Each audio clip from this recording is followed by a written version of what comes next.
Welcome to the Rusted Garden. Today we're going to plant 4 Determinate variety tomatoes in this pan. And I got this idea, you see a lot of times, sometimes people are putting these 5-gallon buckets in kiddie pools, putting holes in here, and they really don't have to worry about watering because they fill up the kiddie pool. Well, I'm going to take the same thing with this design. This is a pan that's used for a hot water heater. I got it at Home Depot. 26 inches across, about 2 inches deep. That's all we'll need, and we're going to fill this. This is going to be our water reservoir, and it will take care of these plants. And I'm going to keep it actually here on my picnic table, but you could put this in the corner of the yard. You could put this on your deck. Now, the first thing we want to do is set up the holes. Now, in this container, this is a 2.5-gallon container, and these are on sale actually at Home Depot for $2.98. They're regularly $9. If you're worried about the plastic not being food safe, you can put in a turkey bag in here, one that you cook with, and line the container. So this is going to sit in this tray that we're going to fill with water, and this is going to be the water reserve. And you want to make sure your container has ridges. So it has ridges in here, so the water will flow to the bottom. And all we'll do is put a bunch of holes right in here with the drill. You could use a knife if you don't have a drill.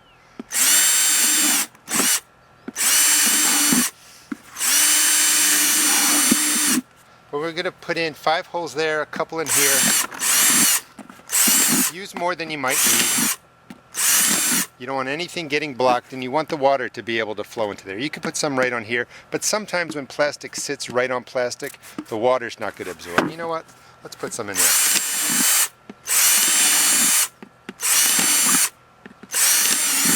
So plenty of holes, and I'll go around and I'll take care of the rest of these. 2.5 gallons, 3 gallons, that's fine for a determinate tomato or a pepper when you're going to use some sort of watering system like this. Now, of course, I want to see if the smaller containers affect the size. So I have 2 of the same plants here. One will go in here, one will go in here, and we'll just see if there's a difference. When you're setting up the 5-gallon container, we're going to just put holes right along here. And you probably do like 10 of them. Let's see. Let's make sure we're on camera. Okay. A little bit hard to do.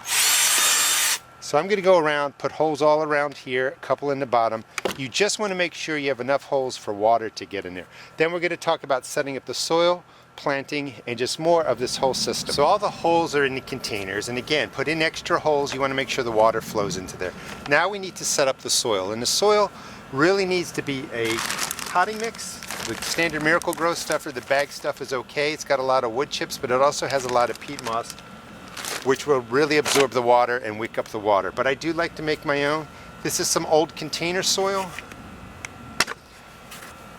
Half container soil, whatever you have laying around. And before we get to adding the peat moss, you want to add in some lime. This is gypsum. Gypsum will add calcium, about a tablespoon in there.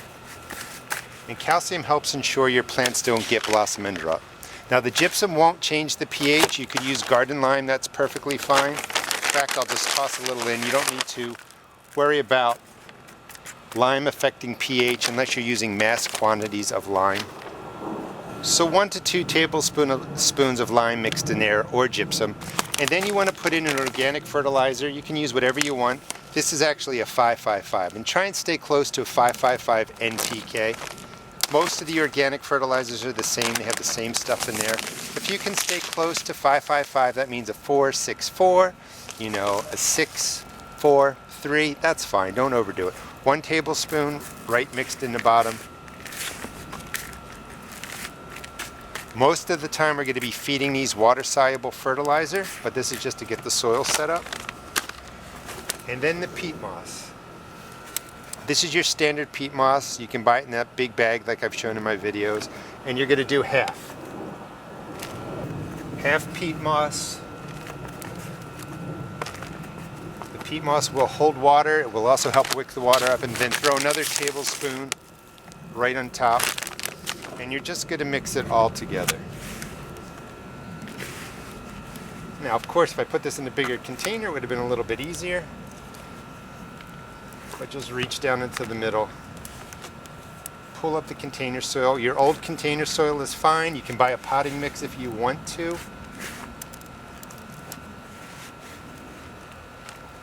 And you're sort of just eyeballing it. That's what we have here. Could use just a little bit more dirt.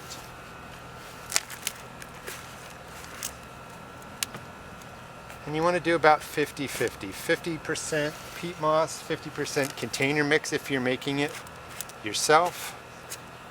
And again, my container mix is just a bunch of products over the years. If you want to just buy yourself a potting mix, you could go ahead and do that. That looks a little bit better. So it's a nice mix, 50-50.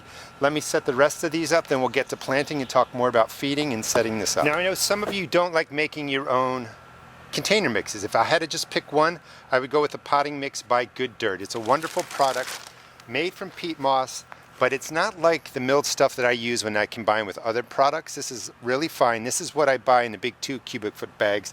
This is the Good Dirt. It's just a wonderful mix of peat moss, bog bits from the peat bogs, mashed up in a way that it's just wonderful for the root systems of your plants.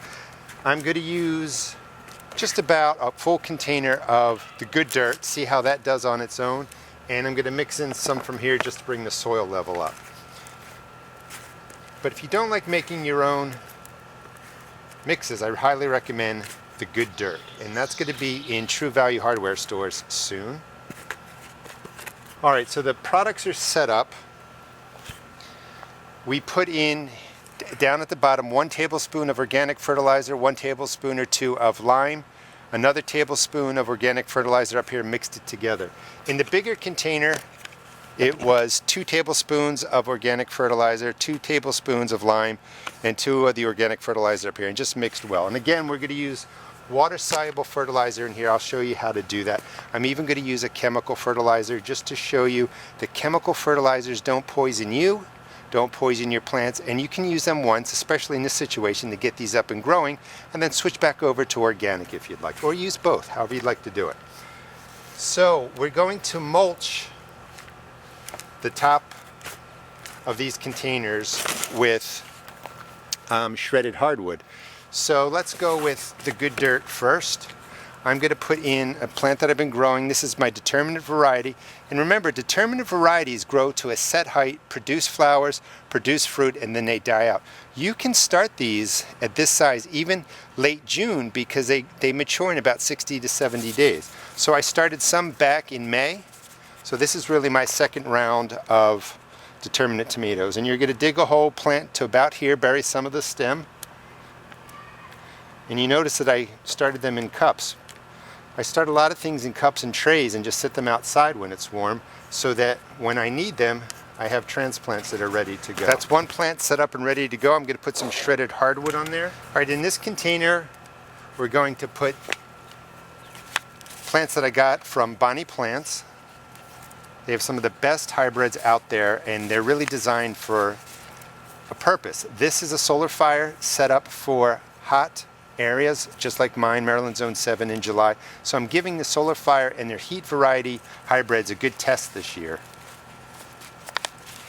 Just pull it out. There's the label. I was wondering where it went. So that's the solar fire. It's not really bound, so we don't even need to loosen the soil. Loosen the roots. And we're just going to bury this just above the soil here. We don't need to go up it. Being a Determinate variety, we don't want to prune this a whole lot. Just drop it in to a good depth. Bring the dirt back over here.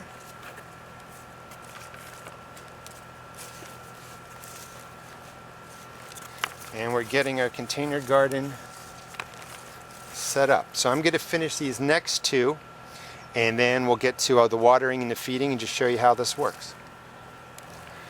Okay, I have the plants planted. I got the Determinants that I started going into here, and I have back there is my solar fire and another solar fire. And I do want to see if the 2.5, 3 gallon container is different than the 5 gallon container in growth. One thing I wanted to show you is if you buy the tray for the hot water heaters, it's going to have a hole in it.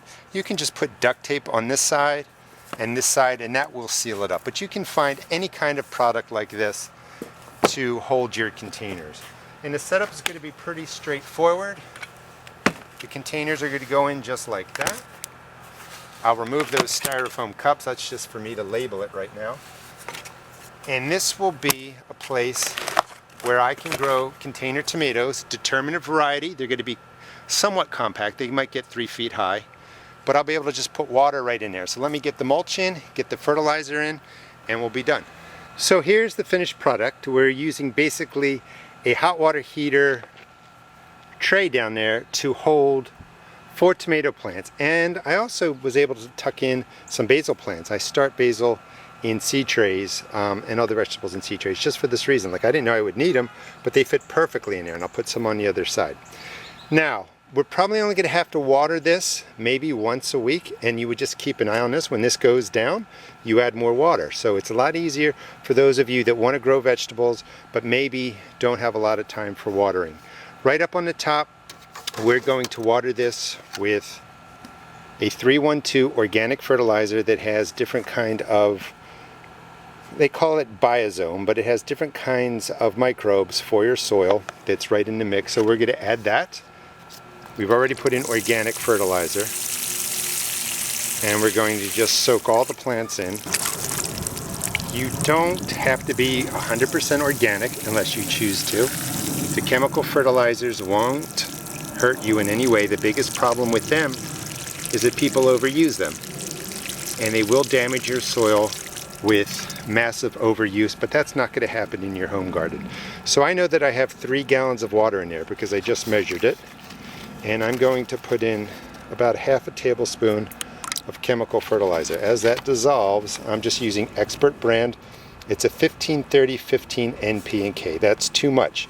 And I always recommend, when you're using it anyway, use it at about half strength, quarter strength, 1/3 strength, but a lot less. You just don't need high NP and K at that. So at a ½ a teaspoon in 3 gallons, that's like a 1/6 ratio. And why do this? Well, it's going to help your plants get off to a great start. It's dissolved. Just pour it right into there.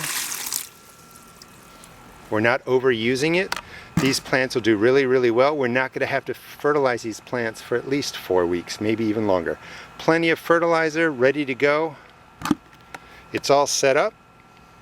I will do a follow-up video just to show you how the growth goes on these. Hope you enjoyed it. Please check out my seed shop at www.therustedgarden.com.